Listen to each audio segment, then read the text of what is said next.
está iniciando o especial Eleições 2024. No programa de hoje, vamos abordar o atual cenário político nacional, as estratégias e desafios das campanhas eleitorais e a regulamentação que molda o processo eleitoral no Brasil. Para falar mais sobre o assunto, no estúdio comigo, o jornalista Fábio Carnizella, o chefe de cartório de Caxias do Sul, Edson Borowski, e o advogado Patrick Mesomo. Juntos, vamos analisar o momento em que estamos vivendo. Desde já, eu agradeço a presença de você que está acompanhando e a presença dos meus convidados. Nesse primeiro bloco, nós vamos falar sobre contextualização. E eu gostaria já de começar com o jornalista Fábio Carnizella. Nós estamos vivendo, Fábio, um momento de reta final das eleições. Muita coisa acontecendo, em algumas cidades, inclusive, o ânimo bastante alterado dos candidatos. Nesse contexto, o que você destacaria como mais influente no cenário nacional? Tudo bem, Rafa? Para quem nos acompanha aqui na TV Câmara Caxias, a gente tem que salientar que eu acho que tem que fazer um contexto das últimas 3 eleições para cá, que teve uma mudança na questão até de comunicação, podemos dizer, dos candidatos, das candidaturas, com o eleitor, com a proliferação, podemos dizer assim, das redes sociais.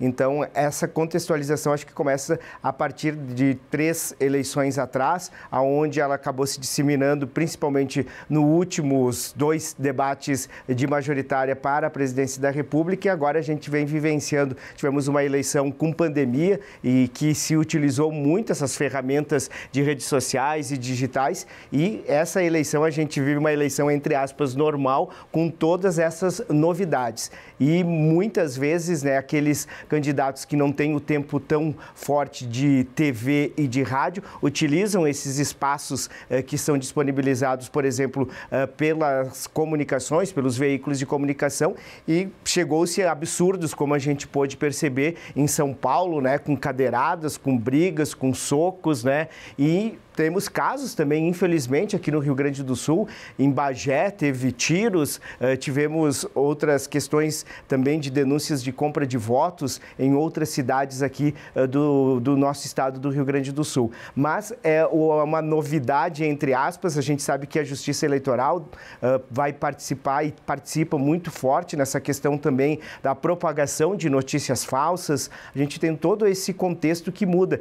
E eu sou um pouco mais veterano, assim, podemos dizer, inclusive em coberturas. Se a gente for fazer um resgate histórico, o comportamento do eleitor e também das candidaturas muda. Até a gente falava anteriormente no off, né, em alguns bate-papos, a gente ainda não entendeu qual que é a participação realmente da comunidade nesse novo maneira de se fazer campanha política. Eu lembro quando se distribuía lá os coraçãozinhos, as lixinhas, as camisetas, se fazia os showmícios, né, que vinham artistas, né? Então tem toda uma mudança de legislação que ainda ela se consolida, mas que o eleitor tem que ter essa sensação e a gente tem que ver como é esse comportamento. Eu ainda acho que falta uma participação popular. Acho que a campanha ainda está estagnada nas bolhas partidárias, né, nos partidos políticos, principalmente essa eleição aqui em Caxias do Sul e na região. Não vejo assim aquele engajamento, aquela participação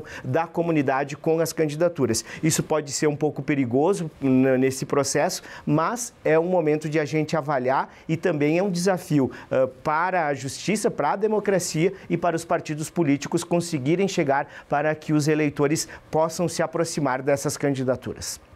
Sem dúvida. Vamos conversar com o chefe de cartório, Edson Borowski. A política ela impacta diretamente a vida das pessoas. E lá na ponta, seja na economia, no dia a dia, como que você vê esses impactos da política no nosso cotidiano? Bom, obrigado pelo convite. Prazer estar aqui com o Fábio, Patrick e Rafaela. A eleição ela sempre é um momento que a sociedade deve pensar o seu futuro, né? Pensar o que compreende enquanto sociedade, e ela envolve efetivamente uma participação, uma necessária participação de todos os atores, não só da política, mas da sociedade. Como o Fábio falou, nós estamos vivendo um momento em que a economia da campanha eleitoral ela se modificou bastante.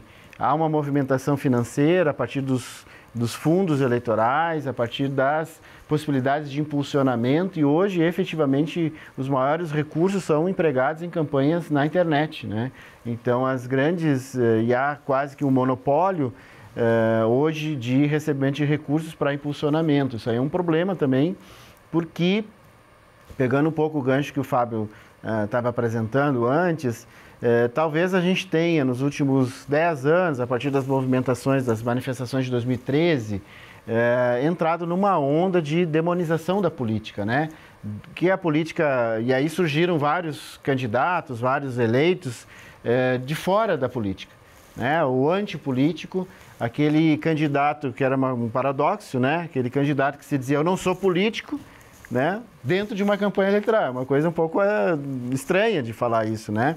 Tu estás no processo político, tu é um ator político, né? Mas tu se apresenta como antipolítico. Então esse é um problema. Nos últimos 10 anos, a partir das manifestações de 2013, a gente percebe isso com mais frequência e também, do ponto de vista legislativo, uma espécie de sufocamento dessa campanha eleitoral, né? Hoje nós temos uma dificuldade enorme em propaganda, por exemplo, em bens particulares. Então, quando a gente restringe demais a propaganda, nós transformamos a rede social mais ainda num espaço potente e na qual ali eu não posso colocar uma bandeira na minha casa. Então eu vou para a internet falar mal dos candidatos, falar bem, tentar fazer aquela propaganda minha para todo mundo, né? Então vejam, eu tenho essa dificuldade, tenho falado muito sobre isso, que talvez uma das soluções para a gente, uma das minhas propostas assim para nós reduzirmos, inclusive, a questão de disseminação de fake news, é trazer de novo a campanha para a rua. Trazer de novo a campanha para o comício, tem que ter mais comício, tem que ter mais carreata, tem que ter mais bandeiraço, dentro dos bens particulares, desde que, obviamente, não tenha abuso, tem que ter liberdade. Nós temos um conjunto de pessoas que defendem a liberdade de manifestação, a liberdade de expressão, e nós também da Justiça Eleitoral temos esse princípio no sentido de que não deve ser censurado, não deve ser tolhida qualquer manifestação nas redes sociais, mas também a manifestação na rua ela é importante. Então, e isso movimenta, inclusive, as pessoas enxergam o seu candidato, enxergam o seu adversário, estimula a participação. Ou seja, quem não gostaria, de repente, de participar de uma caminhada? Quem não gostaria de participar de uma carreata? Quem não gostaria de ir num comício? Né? Então, hoje nós temos uma redução desses espaços de propaganda eleitoral que torna, então, a rede social um espaço muito difícil de controlar, inclusive, né? Porque é um mundo ali um pouco sem lei, nós não temos uma regulamentação, né? Nós temos bastante dificuldade. Eu brinco, né? Quanto mais eu estudo os fenômenos das fake news, mais eu vejo dificuldade de enfrentá-la, né? Mas uma das coisas que a gente percebe nas campanhas eleitorais é que exatamente o eleitor ele não tem muitas chances, muitas possibilidades de fazer a sua manifestação. É mais fácil ele pegar o celular e ficar falando mal de um candidato, ficar xingando alguém, botando no grupo de WhatsApp vídeos que não têm nenhum sentido. Então, ele é isso que sobrou para ele, né? Então, nós precisamos reverter. As eleições municipais são espaços que, principalmente nos municípios médios e pequenos, isso ainda, né, permite ter mais contato com o eleitor, mas cidades grandes como Caxias, as grandes capitais, né? Esse debate está muito focado nas redes sociais e isso é um perigo para nós enquanto sociedade, né? Obrigada. Para fechar esse primeiro bloco, a gente conversa agora com o advogado Patrick Mesomo. Patrick, como advogado, mas também como cidadão, você que participa muito das eleições, Patrick Mesário, presidente de mesa, né? Conta pra gente como que tu vê nesse cenário atual os impactos da política. Rafa, tudo bem? Agradecer o convite, cumprimentar o Edson e o Fábio aí com a gente. O eleitor, ele participa enquanto cidadão, né? A política, ela afeta toda a conjuntura da sociedade. E o eleitor, ele tem um momento específico, que é a participação dele no voto popular, de ele comparecer nas urnas para eleger o candidato. Eu tenho visto, assim, das últimas eleições, o Edson talvez concorde comigo, o eleitor está um pouco cansado da forma como as coisas vêm se apresentando, né? Talvez por essa ausência de participação na rua ou até por uma falta de interesse do próprio eleitor em participar, de não se envolver, numa dificuldade de entender que a política ela afeta todos, né? Quando a gente vai no supermercado e a gente compra arroz, feijão e todo mundo consome isso, a gente está consumindo política, porque a gente está consumindo negociações, a gente está consumindo incentivos. Isso são decisões que são tomadas pelas pessoas que a gente elege nos 3 níveis, né? Municipal, estadual e federal. E isso vai impactar. Então, o fato de eu, enquanto eleitor, só ir às urnas porque sou obrigado legalmente a comparecer, entendo que não seja o melhor caminho, porque essa escolha, esse momento que a gente faz, ela representa, via de regra, 4 anos, né? Tirando a questão de senador, mas ela tem um impacto muito maior a longo prazo, assim, né? As redes sociais, eu acho que elas também, ao mesmo tempo que elas informam bastante o eleitor sobre o que está acontecendo, sobre o que ele pode acessar de informação, também é muita informação, né? Então, a gente abre as redes sociais e agora a gente está vendo, nessas últimas semanas a gente viu, né? O que tem de post patrocinado é uma loucura e isso vai aumentar porque a gente não tem esse envolvimento na rua. Mas também a gente tem que pensar, será que nesse momento o eleitor quer voltar para a rua, quer ter contato com os candidatos, aí é uma questão que a gente tem que entender. Assim, eu vejo no Brasil o eleitor como uma participação ótima, assim, principalmente se a gente comparar com outros países, sejam países que têm o voto obrigatório ou não, a gente tem uma participação muito boa. Claro, existe abstenção, mas o eleitor, ele se interessa, assim, ele vai, ele leva a documentação que tem que ir, ele quer ir cedo para já cumprir com a rotina dele no domingo, assim. A gente tem muitos mesários voluntários, né, que são eleitores, então acho que a gente tem uma participação muito boa. Mas a gente tem que repensar algumas questões da política, obviamente não falando de questões partidárias, mas do movimento político como um cenário, para que a gente atraia não o voto, mas o interesse do eleitor em participar das eleições, em conhecer o que eu estou oferecendo enquanto candidato, o que eu tenho de perspectiva para o futuro, como eu vou levar isso para a sociedade e entregar o que eu prometi, né? Então, acho que a imprensa ela tem um papel essencial nisso, né? De a gente fazer esse acompanhamento, de ver quais foram as promessas, acompanhar. Sempre que a imprensa fiscaliza, existe essa obrigação de a gente ter esse retorno, diminuir as fake news. Então, acho que a gente tem um futuro do eleitor aí de uma retomada do interesse na participação política. Com certeza. Obrigada. A gente vai encerrando esse primeiro bloco e, na sequência, a gente fala mais sobre o cenário político atual. A gente já volta.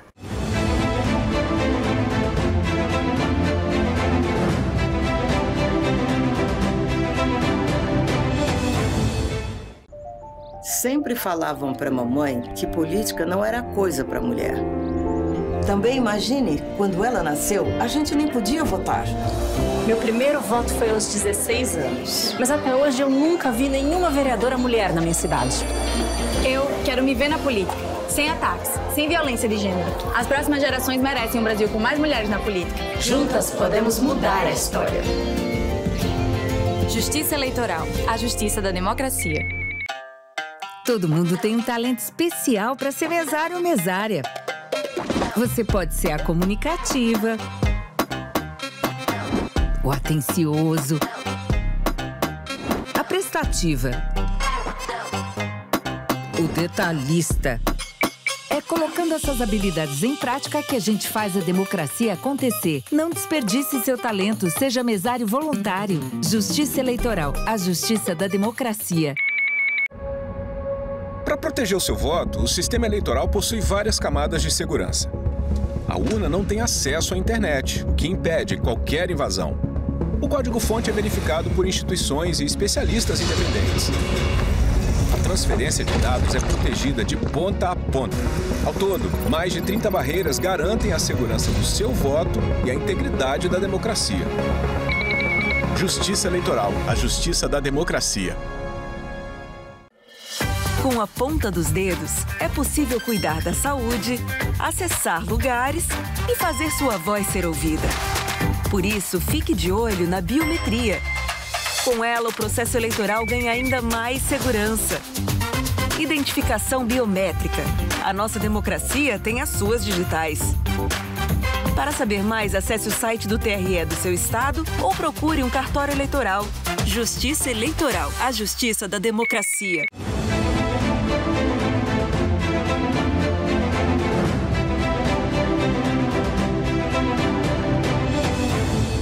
Estamos de volta com o especial Eleições 2024. Comigo, o jornalista Fábio Carnizella, o chefe de cartório Edson Borowski e o advogado Patrick Mesomo. No primeiro bloco, contextualizamos o período eleitoral. Agora, nesse segundo bloco, gostaria de saber de vocês mais sobre as campanhas políticas a nível nacional. Vou começar novamente as nossas perguntas com o Fábio Carnizella, jornalista. A tecnologia, como a gente já estava falando, ela permite cada vez mais que as estratégias de campanha sejam moldadas e sejam mais inovadoras. E esse ano, nós estamos vivendo muito isso, a gente inclusive trouxe isso no primeiro bloco. Gostaria de saber de você, Fábio, o que está sendo mais avançado quanto tecnologia, quanto nível nacional? O que tu acredita que é inovador para essa eleição? Acho que a gente vai voltar à questão da rede social, né, que ela está sendo utilizada. Tem candidatos que ou não têm tempo de TV ou têm alguns segundos e que acabam utilizando as redes sociais, o impulsionamento, né? A gente tem os recursos de campanha, né, que são utilizados através do fundo partidário, né, que cada um recebe, e a gente percebeu que com a chegada do fundo partidário pingando na conta dos candidatos, a gente viu crescente número de impulsionamentos. É só a gente passar nas timeline das nossas redes sociais que a gente percebe nitidamente essa situação. E a questão nacional, claro que chama atenção a campanha de São Paulo, por ser a nossa maior cidade, é um país praticamente, né? E é o reflexo também para aqui 2 anos o que acontece em São Paulo, por ser uma metrópole e recebe migrantes de todos os nossos estados e fora. E infelizmente não é exemplo para ninguém o que está acontecendo em São Paulo, né? A gente vê uma guerra de bastidores, né? E que essa guerra de bastidores se transferiu também para o horário eleitoral e para os debates, né? Que chegou o absurdo de cadeiradas e de socos. A minha preocupação maior, depois os colegas até podem também, a gente pode debater, é que esse cenário da bipolarização que a gente teve em outras eleições possam ocorrer novamente, dividir ainda mais o país e afastar ainda mais a população que não tem esse envolvimento. E outra questão que eu acho que é importante e que tem que se debater com urgência é a participação dos jovens na política, né? Dos adolescentes na política. A gente vê cada vez menos esta participação. Claro que nas redes sociais se consegue isso, mas no dia a dia, na caminhada, as próprias candidaturas, né? A gente não vê assim tantos jovens fazendo esse envolvimento. A própria representação dos jovens, né? Ela até que nos últimos anos conseguiu-se um pouco mais de número de candidatos e de eleições, mas a gente percebe que é lá mais da meia-idade e para pessoas mais experientes. Então, é um desafio também nacional a gente buscar, junto com o Tribunal Superior Eleitoral, né, com políticas governamentais, a gente conseguir chegar que o jovem tenha esse interesse, que tenha essa participação com a política do nosso dia a dia. Mas, como o Edson Borowski falou anteriormente, né, esse engessamento, podemos dizer assim, da lei eleitoral, que não permite uma bandeira, que não permite uma caminhada, não permite um showmício, acaba realmente afastando e ficando naquela bolha dos partidos políticos e dos candidatos. É um desafio muito grande que a gente vai ter e a gente sente isso na carne numa eleição municipal, onde é que a gente vive o dia a dia, que tem aquele problema do buraco, né, da falta de vaga na creche, na saúde, que teria que ter uma participação mais popular, a gente não consegue isso. E é um desafio para a imprensa, é um desafio para o eleitor e também um desafio para a justiça eleitoral. Certamente. Borowski, a gente está falando sobre tecnologia, campanhas nacionais e principalmente esse ano a gente vê muito se falar na inteligência artificial nas campanhas políticas. Essa inovação O que você acha disso? Como que você vê isso inserido no que o Fábio trouxe agora? Pegando um pouco o gancho, só antes de entrar nesse tema mais da inteligência artificial, acho que é importante destacar, né, por exemplo, o gancho que o Fábio trouxe agora dos jovens, né? Nós temos uma preocupação muito grande com a baixa participação. Até campanhas específicas, na campanha, né? A gente faz campanhas para o jovem fazer o título, se inscrever, mas eu quero chamar a atenção aqui, chamar a nossa urna eletrônica aqui, que a Câmara de Vereadores aqui de Caxias do Sul fez essa semana uma atividade aqui com os jovens, e essas atividades são fundamentais para a gente retomar. A partir dessa atividade aqui, uma escola já nos procurou, que vai ter uma atividade semana que vem, ou seja, trazer esse debate para dentro da escola, trazer o jovem para conhecer a urna.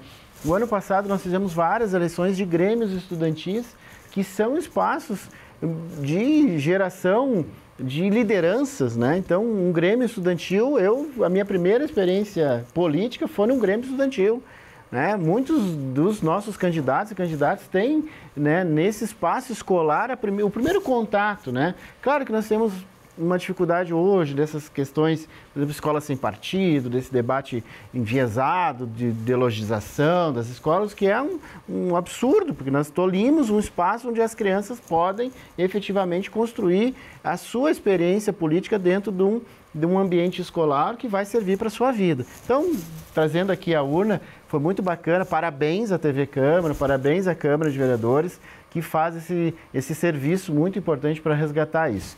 Fazendo todo esse gancho, falando sobre IA, eu penso que nós talvez tivemos uma preocupação excessiva e real e necessária com o uso de inteligência artificial, porque efetivamente nos últimos anos, eleições fora do Brasil, como da Argentina no ano passado, que o uso da inteligência artificial foi a regra na campanha, né? Foi basicamente todos os programas eleitorais, principalmente do segundo turno na Argentina, foram produções com inteligência artificial, né?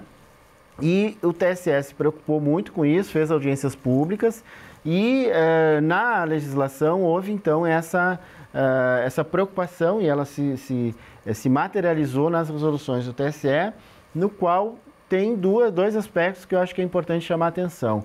O primeiro é a vedação da deepfake, né? Que deepfake é o que eu brinco aqui, né? Vocês podem pegar esse vídeo que eu estou falando aqui e construir a partir da minha voz e da minha imagem, absolutamente coisas contrárias ao que eu falei, né? Ou coisas falsas, né? Inclusive pode produzir um padrão de voz e imagem falso. Então, nesse caso, pela potência da deepfake, o TSE entendeu que ela é proibida na campanha eleitoral. Já ao contrário, o uso da inteligência artificial, o TSE entendeu que ela é possível na campanha eleitoral, desde que tenha um rótulo. Então, vejam, o TSE e essas questões, essas regras, em função de nós não termos uma legislação no Brasil, elas só valem para a eleição.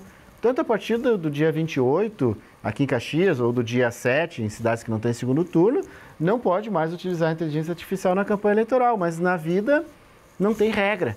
Então vejo como ainda nós estamos atrasados, a Europa, os Estados Unidos estão preocupados com essa questão. O G20 agora, na ONU, lançou um documento sobre a necessidade de regulamentação da inteligência artificial, ou das redes sociais, ou das plataformas das mídias sociais.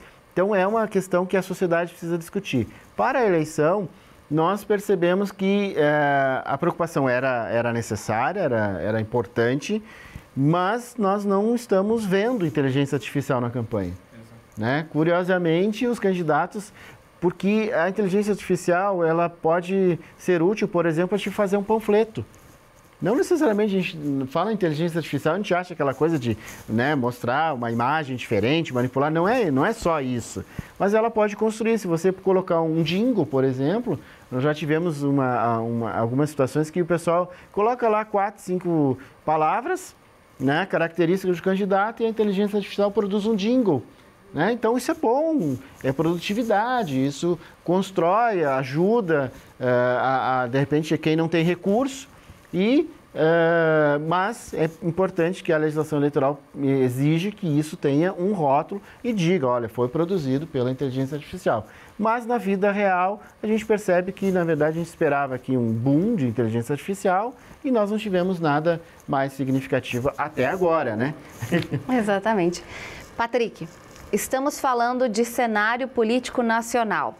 Já falamos sobre alguns transtornos que estão acontecendo em alguns debates, a inteligência artificial, a tecnologia, né, em si. Como que você vê isso e você acredita que o eleitor ele precisa ficar ainda mais atento?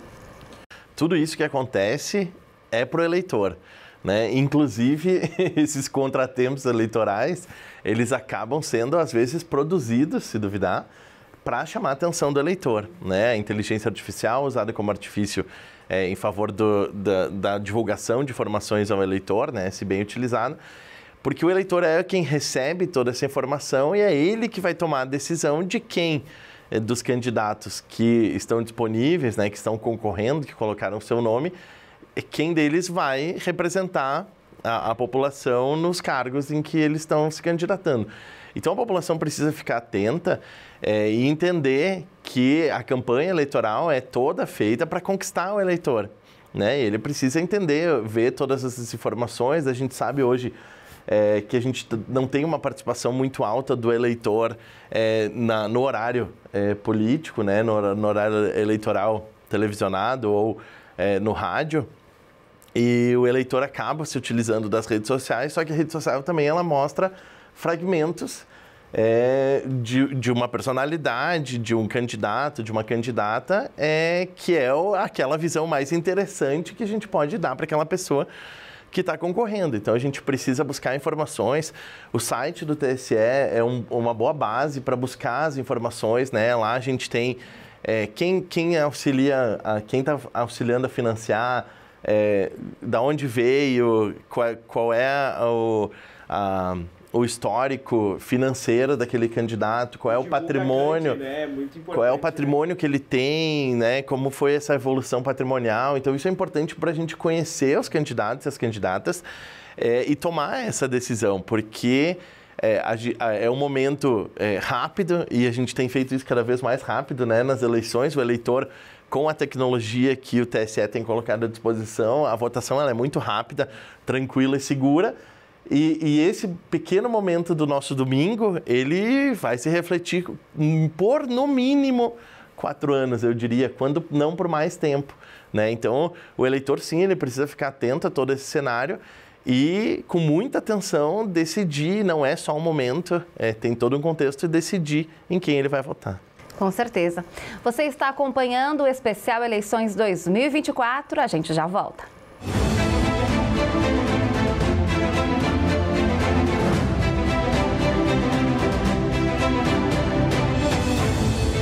Se apronte para votar.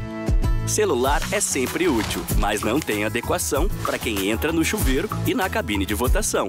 Para garantir o sigilo do voto, a lei proíbe o uso do celular na cabine eleitoral. Se estiver com o aparelho, deposite-o no local indicado pelos mesários. Depois de votar, você pega de volta e não adianta insistir. Esse momento é só entre você e a urna. Justiça Eleitoral, a justiça da democracia. Se apronte para votar. Prepare seu coração, que vem aí a eleição. O primeiro turno acontece no dia 6 de outubro, das 8 às 17 horas. Confirme onde você vai votar. Leve um documento com foto, deixe seu celular no local indicado. E pode levar uma colinha com os números dos candidatos. Vote para vereadora ou vereador e depois para prefeita ou prefeito. Para quem veio até aqui, só faltou o pililili. Justiça Eleitoral, a justiça da democracia. Se apronte para votar. E-Título. Tudo tá no celular nessa era digital. Tem até aplicativo de título eleitoral. O e-Título tem o número do título do eleitor e o local da votação. Se tiver foto, vale como documento na sessão eleitoral. E ainda serve para justificar a ausência na votação. Não deixe para a última hora. Baixe o e-Título agora. Justiça Eleitoral, a justiça da democracia.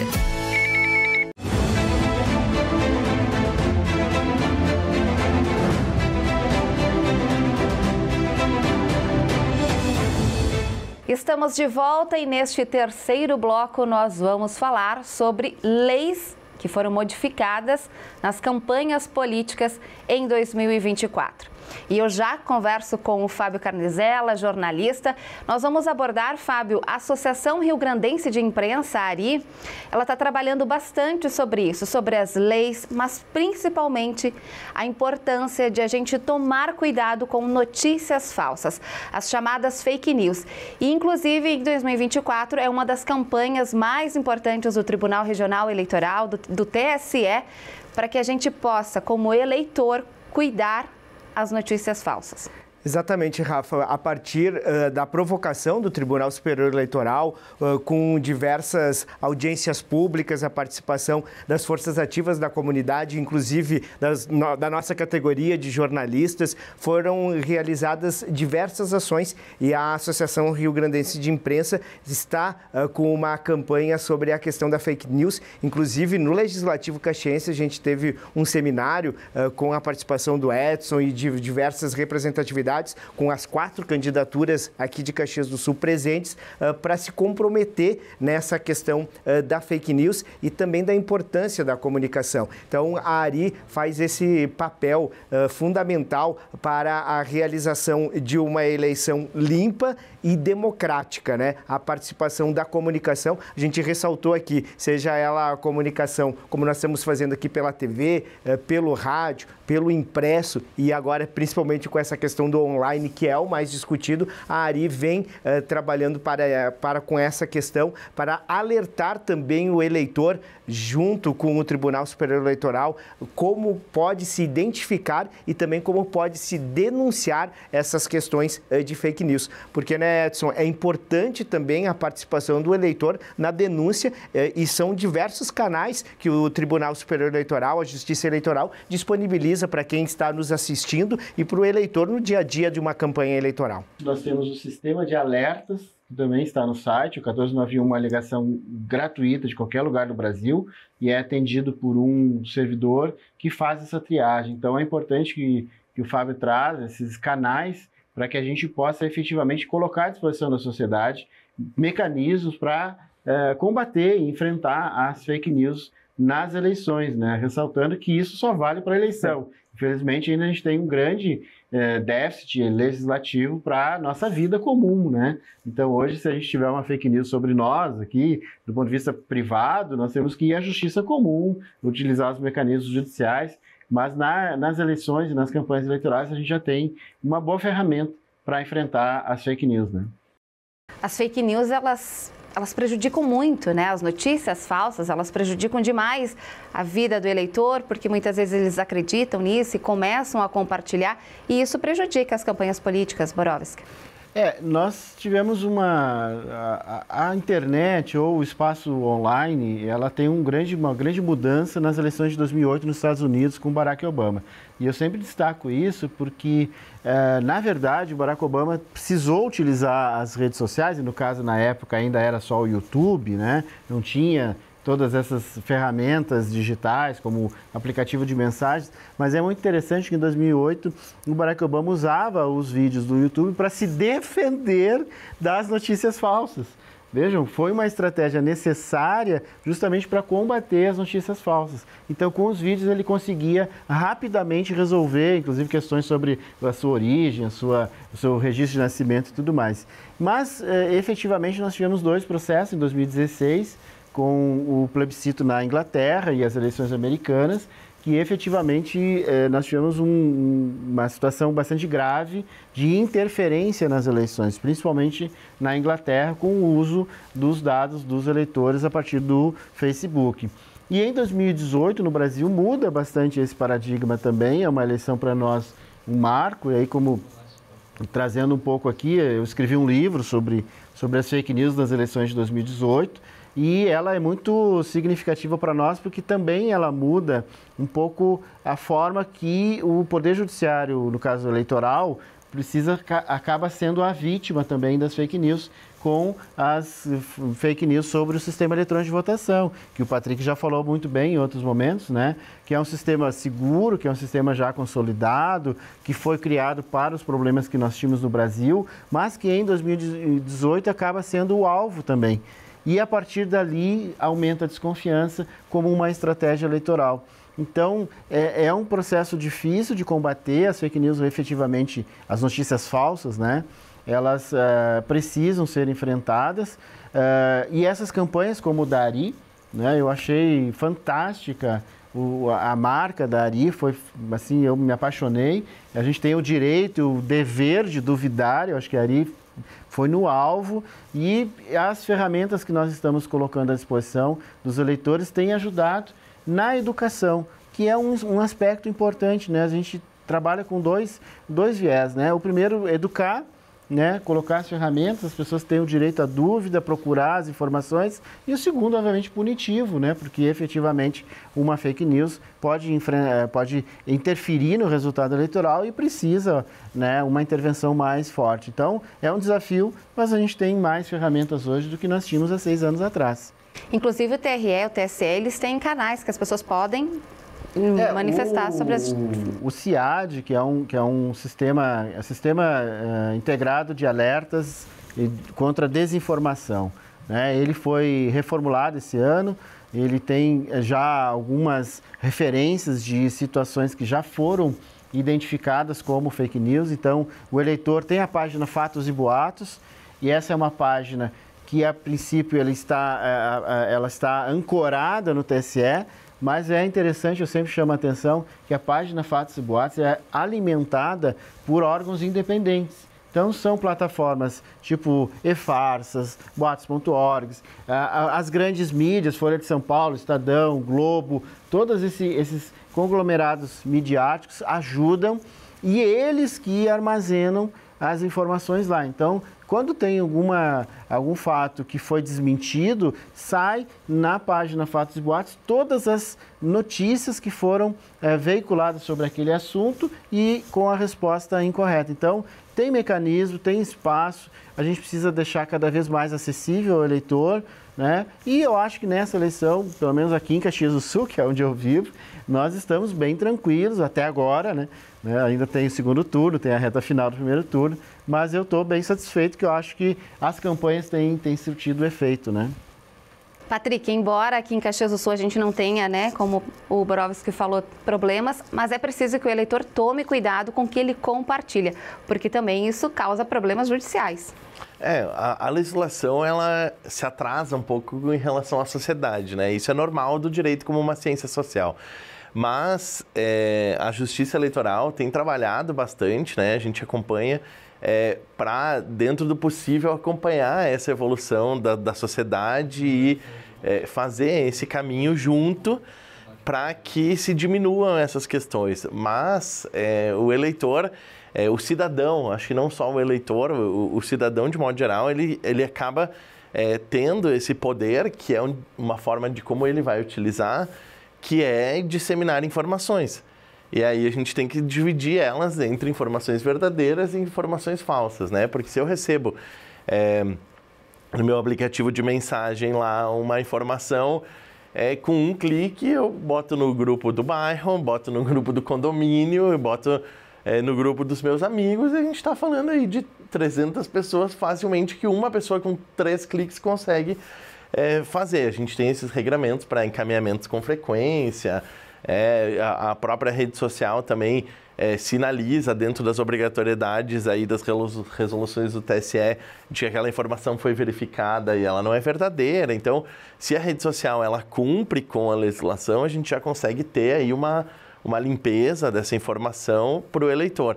Mas claro que ele também tem que ter o crivo pessoal e individual dele e saber primeiro qual é a importância da informação que ele está passando, se isso é relevante, né, ser passado adiante, porque às vezes também o eleitor, o cidadão, ele olha, ele fala, olha, aconteceu isso, e ele nem pensa o que ele vai fazer com essa informação. Ele simplesmente pensa, vou divulgar para o maior número de pessoas. E, na verdade, em alguns momentos, essa informação não era uma informação verdadeira, né? Então, o eleitor precisa ficar atento.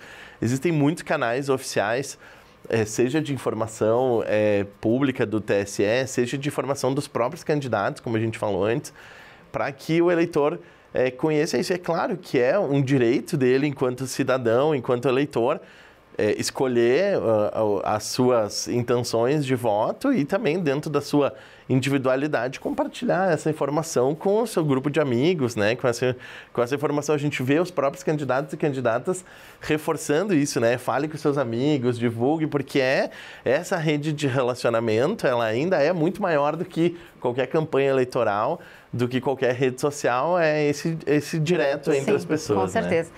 E a imprensa, né, Fábio, ela tem um papel fundamental. Nós, como jornalistas, né, a gente precisa cuidar ainda mais o que a gente coloca, porque tem, né, regras do como que cuidar se uma notícia é ou não falsa. Nós, como jornalistas, temos esse papel fundamental de cuidar isso e de auxiliar as pessoas a tomar esse cuidado. A checagem, né, ela é fundamental, seja nesse momento político ou no dia a dia de qualquer informação. Ou escutar todas as versões, repassar essas informações corretas, como o Edson falou e o Patrick, né, buscar sites confiáveis, né, que vivam o dia a dia do jornalismo, porque, infelizmente, hoje, muitas pessoas se dizem jornalistas, mas não são jornalistas, né, não têm o compromisso com a ética, com a responsabilidade de ouvir todas as fontes para entregar, aí sim, uma notícia que daí o eleitor vai poder fazer a sua avaliação e decidir democraticamente em quem pode votar ou não. Borowski. Pegando o gancho aqui do Patrick, depois do Fábio, eu acho que é importante também a gente sinalizar para o eleitor, né? Quando a gente recebe uma notícia, é importante, é fundamental checar a fonte, né? E a Ari fez um papel, no seu passo a passo, tanto no TSE quanto aqui no TRE, nós temos a Comissão de Enfrentamento à Desinformação, e a checagem da fonte ela é uma ferramenta muito importante. E claro que o TSE, avançando, como o Patrick bem falou, é muito difícil hoje trabalhar com regulamentação de tecnologia, né? Nós temos uma mudança muito rápida nos fenômenos, nas ferramentas.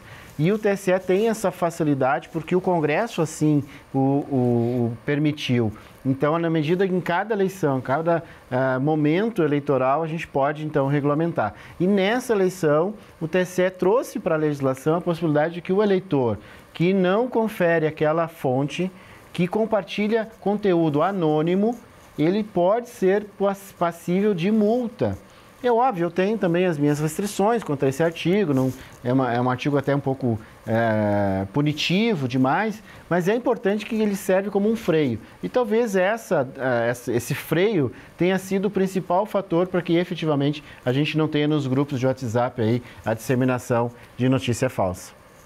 É bem importante o eleitor ficar atento. A gente vai fazer mais um rápido intervalo, na sequência a gente volta.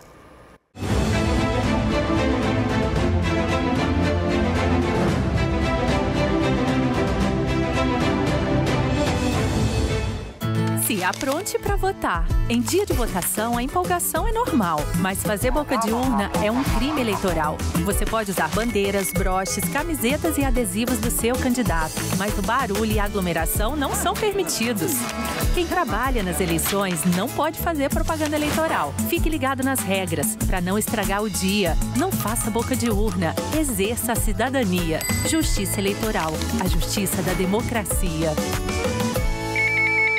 Se apronte para votar. Justificativa de ausência. Se estiver em outra cidade bem no dia da eleição, justifique pelo e-título e resolva a situação. Não tem e-título? Procure um local de votação ou de justificativa. Não justificou no dia? Você tem até 60 dias para fazer isso. O motivo da ausência deve ser comprovado. E quem está fora do país também pode justificar pelo e-título. Justiça Eleitoral. A justiça da democracia. Se apronte para votar. Caminho do voto. Para ser certo e verdadeiro, todo voto segue um roteiro. Primeiro, a urna eletrônica é auditada e lacrada para impedir tentativas de fraude. Para garantir o sigilo, os votos são registrados, sem qualquer vinculação com o eleitor. Fechada a votação, o boletim de urna é impresso. Os boletins com o número de votos de cada urna são afixados na entrada da sessão e publicados na internet. Por fim, os votos seguem até a Justiça Eleitoral para a totalização, por um canal protegido e seguro. Tudo isso garante a integridade e sigilo do seu voto. Justiça Eleitoral, a justiça da democracia.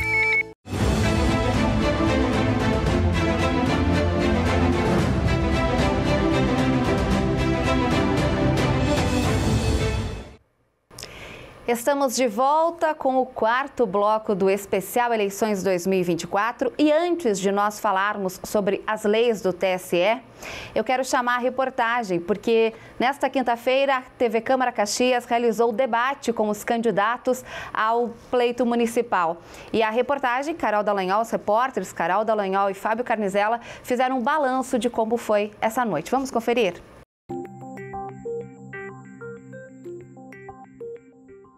Uma noite dedicada à democracia de Caxias do Sul. A TV Câmara realizou o debate pela primeira vez na história do Legislativo entre as chapas que disputam a prefeitura da cidade, isto é, com a presença dos candidatos a prefeito e vice-prefeito juntos. O evento ao vivo teve início às 7 da noite, com um programa especial. A equipe de jornalismo conversou com os integrantes das chapas majoritárias sobre a expectativa do confronto dos planos de governo para o município. No dia em que a Câmara de Vereadores, o Legislativo Caxiense, completa 132 anos de história. Uma boa noite a todos, é a TV Câmara Caxias nas eleições 2024. Faltando apenas 10 dias para as eleições, as 4 candidaturas, Adilódio Domênico e Edson Nesplo, da coligação Juntos por Caxias, Juntos no Rumo Certo, Denise Pessoa e Alceu Barbosa Velho, coligação União e Mais Ação por Caxias, Maurício Scalco e Gladys Frisso, coligação Futuro é Agora, Felipe Gremelmaier e Michel Piloneto, coligação Somos Mais Caxias, puderam apresentar propostas para os próximos 4 anos. A atividade foi no plenário deputado Nadir Rossetti, fechada ao público.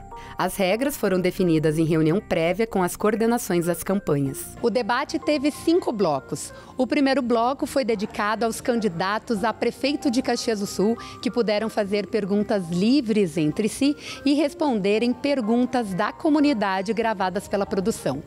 Já o segundo bloco, dedicado aos candidatos à vice-prefeitura, que puderam responder perguntas entre si e responderem à comunidade também. No terceiro e no quarto bloco, a dinâmica se repetiu, desta vez com pergunta livre entre os candidatos. No quinto bloco, ocorreu as considerações finais entre as 4 chapas que concorrem à Prefeitura de Caxias do Sul. Temas como educação, cultura, transporte coletivo urbano, saúde foram discutidos nas mais de 2 horas de debate. A mediação dos trabalhos ficou por conta do jornalista Fábio Rauch, servidor público da casa. Essa reta final, que as pessoas começam a se antenar e saber que as eleições vão acontecer de fato.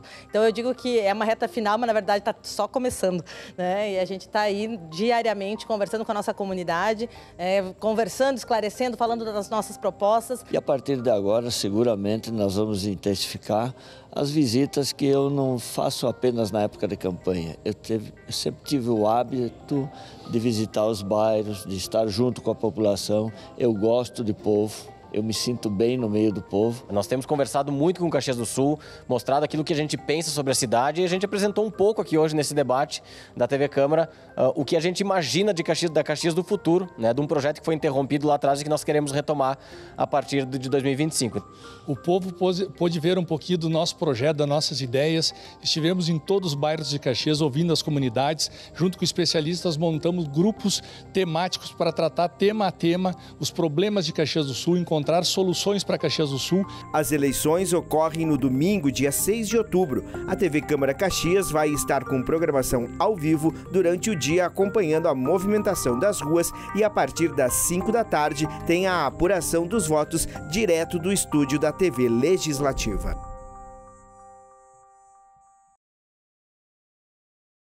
E nós assistimos agora como foi o debate, né? Um resumo de como foi o debate da TV Câmara Caxias. O debate na íntegra você acompanha também no nosso canal do YouTube.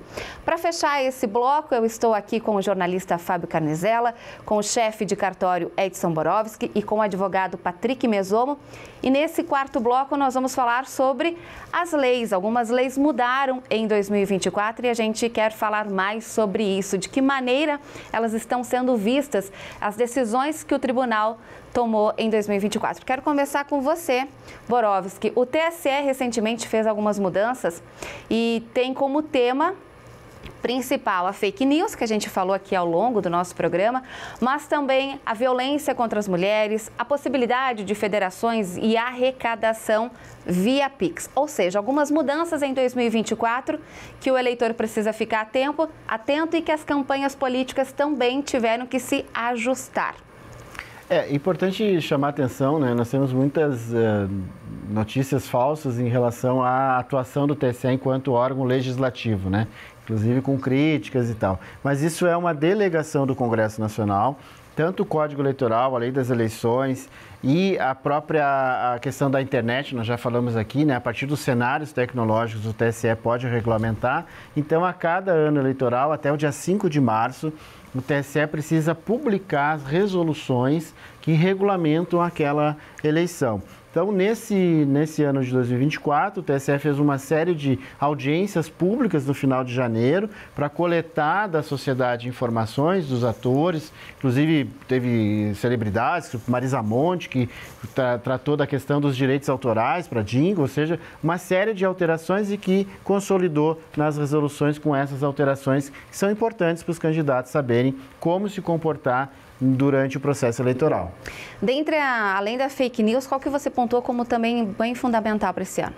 Nós temos mudanças, por exemplo, nessa questão da arrecadação, né? Com a mudança tecnológica, não é mais obrigatório que seja todas as despesas por cheque, né? Acho que cheque é uma coisa que até às vezes eu tenho que explicar o que é cheque, né? Porque tem uma geração que não conhece o cheque, né? Então, os candidatos podem fazer os seus pagamentos das suas despesas, pode receber via Pix, porque está lá o Pix pelo CPF, pode fazer pagamentos pelo Pix. Isso facilita a gestão da campanha eleitoral, a gestão financeira. Do ponto de vista das mulheres, eu acho que é importante destacar a súmula 78 do Tribunal Superior Eleitoral, que foi consolidada recentemente, no sentido de evitar a fraude na cota de gênero, né? Com aquelas candidaturas fictícias. Nós não consideramos mais candidaturas laranjas, que é um termo que, inclusive, não é adequado para as mulheres. Mas, então, há uma súmula que define alguns padrões que, se aqueles padrões forem identificados, a chapa inteira é desqualificada na eleição. E nós temos vários casos já punidos com esse paradigma da fraude à cota de gênero, né? Falando uma visão jornalística, Fábio, como é que a gente pode ver essas mudanças? Eu acho importante algumas mudanças e uma delas que eu achei fundamental também foi a redução do número de candidatos, principalmente para a proporcional, que são os candidatos a vereadores. Hoje é o número de cadeiras do Legislativo mais um, o caso aqui de Caxias do Sul, cada partido pode apresentar até 24%, respeitando a cota de gênero de 30%. Acho que isso é fundamental, dá uma agilidade, sim, podemos dizer, no horário eleitoral, na participação e democratiza mais essa situação. Acho que esse papel ele acabou sendo importante. Ressaltar essa questão, né, das contribuições, que é por CPF, não pode ser por CNPJ, né? Mas essa questão do Pix, essa evolução, ela é importante, né? Acaba acompanhando o dia a dia também da sociedade. E, principalmente, eu acho que nessa questão da comunicação, muitas vezes a gente fica receoso do que a gente pode ou não pode falar. A legislação eleitoral para os jornalistas, para os veículos, ela é um pouco dura, né? E ela é difícil de se entender e tem diversos entendimentos diferenciados também. Então, tem esse desafio no nosso dia a dia da comunicação, né, Rafa? De entregar, mas cada vez mais para entregar um conteúdo adequado para a comunidade. E eu falava até aqui com o Edson durante o programa, nos nossos bastidores, a importância que acho que foi um acerto da legislação eleitoral, que foi diminuir o blocão tanto no rádio e na TV e colocar mais inserções dos candidatos, tanto na proporcional como na majoritária, porque muitas vezes fazia um bloco de 30, 45 minutos que o eleitor simplesmente desligava, né? Mas com as opções que a gente tem hoje de TV fechada, de questão das redes sociais, de YouTube, de outros canais. E essas inserções de 30 segundos, elas são fundamentais, porque está assistindo a novela, está assistindo o jornal, uma programação que você gosta e ali rapidamente passa a mensagem. Com certeza. Patrick, essas mudanças, elas, no teu ponto de vista, tornam as eleições mais transparente e igualitária? O Edson sabe, eu sou um dos maiores defensores da transparência das nossas eleições no Brasil, especialmente da nossa urna eletrônica que está aqui. E essa evolução toda, ela vem justamente para reforçar essa transparência, seja no período de campanha, seja na hora de a gente realizar o voto e apurar o voto, né, para a eleição dos candidatos, dos nossos candidatos. Então, a legislação, ela vem nesses aspectos porque, como a gente falava antes, né, o direito ele evolui conforme a sociedade. Então, quando a gente verifica que algum candidato, alguma candidata, algum partido achou uma forma de burlar o que a legislação faz, o que o processo legislativo tem que fazer é ir lá ajustar isso para evitar que isso aconteça. Isso funciona na seara eleitoral, na seara penal, na seara civil, empresarial, é assim que funciona na nossa sociedade. E a Justiça Eleitoral, ela tem feito isso com muita agilidade, né? Essa possibilidade de a gente trabalhar com as resoluções do TSE facilita, né? Desburocratiza um pouco essa questão e faz com que a gente se atualize mais rápido para, de novo, levar tudo isso para o eleitor, né? O eleitor é o ator principal, essa transparência, ela serve para o eleitor, para garantir que o voto que foi feito seja reconhecido, e a urna faz isso hoje muito bem, né? A gente tem todo um aparato tecnológico que auxilia com diversos momentos em que a gente pode fazer isso, e a Justiça Eleitoral está sempre lá no endereço com esse material lá para verificação. Com certeza.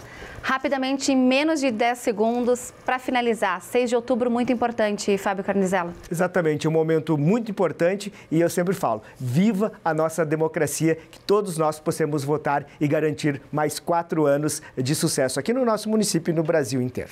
Edson Borowski. Importante procurar as informações, nós temos vários canais disponíveis e vote consciente no dia 6 de outubro. Patrick. Participação da população, né? Convidar é obrigatório, mas que o cidadão ele reconheça isso como um direito dele, não como uma obrigação. Compareça, vote consciente, escolha os seus candidatos para administrar aí, nesse caso, o nosso município, as nossas câmaras pelos próximos 4 anos. Com certeza. Quero agradecer a presença dos meus convidados, o jornalista Fábio Carnizella, chefe de cartório Edson Borowski e o advogado Patrick Meson. Esse especial Eleições 2024 é para você, eleitor, ficar atento e no dia 6 de outubro votar consciente. Obrigado pela sua companhia e até um próximo encontro.